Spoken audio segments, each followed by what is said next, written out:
Depending on how your calls are coming in, if they're coming in and being live answered, they might be going to a phone, but they're probably going to a hunt group. If they're coming in and being answered by the system, they're going to the auto attendant. We're going to take a look at the auto attendant first. And we have a couple of different auto attendants. There are two types of auto attendants that DSEI offers.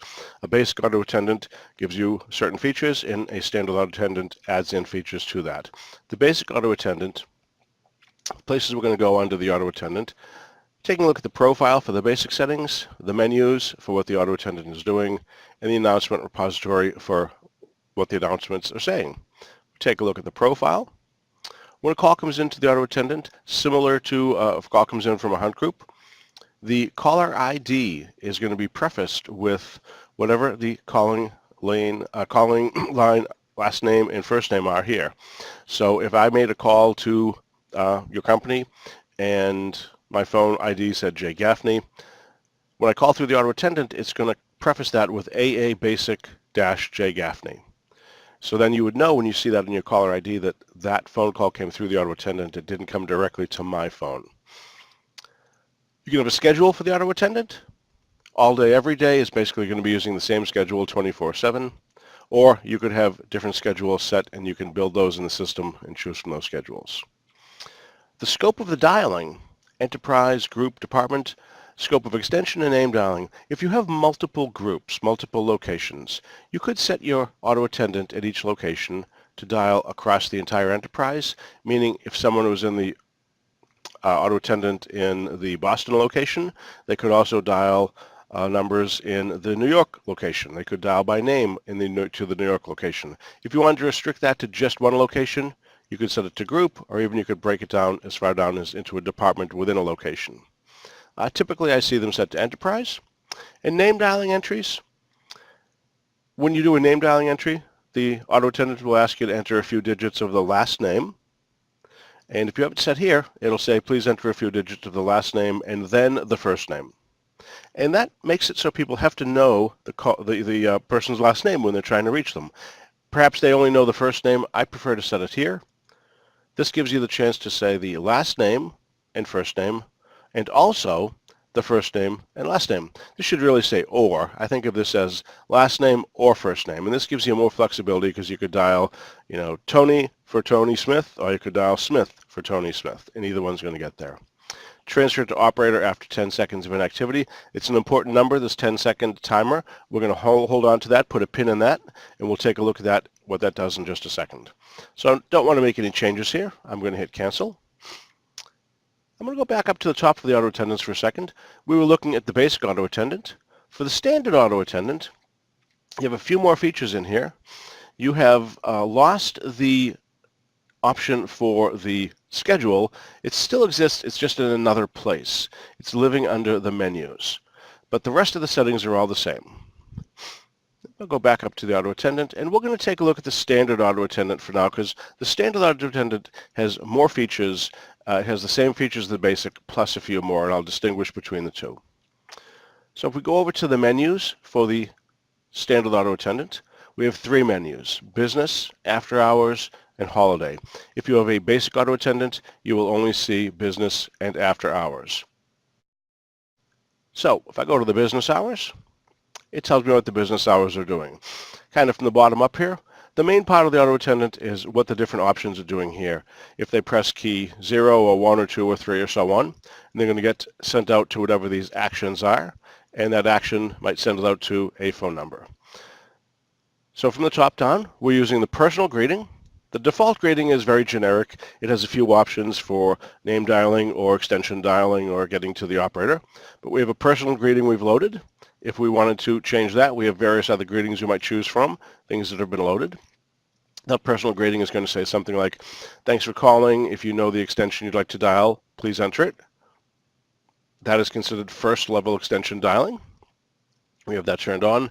And then the auto attendant would go on to say, or press 1 to dial by extension, press 2 to dial by name, press 3 to transfer to a mailbox. And the different actions you can have here, the action is the most important part. What you have in the description is really just for your benefit, just to explain to you what the auto attendant is doing. It doesn't go out to anyone. It doesn't get read. It doesn't get said. It just is what you see on the screen for what the options are. The real action is under the actions.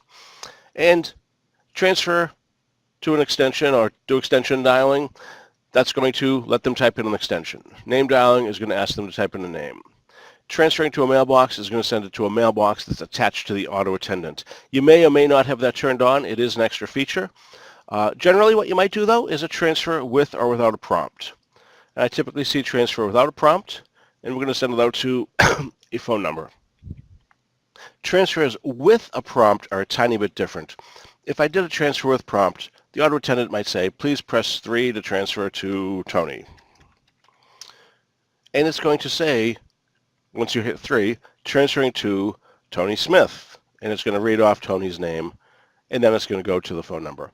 Transfer without a prompt skips the reading of the name. It is a little bit quicker, and I generally see things set up like that. Other options you might have, transfer to a submenu. This is an option only in the standard auto attendant. The basic auto attendant does not have submenus.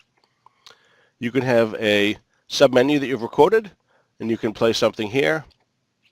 It gives you more options. If you configure that submenu, you'd have the same options, 0 through 9, plus star and pound.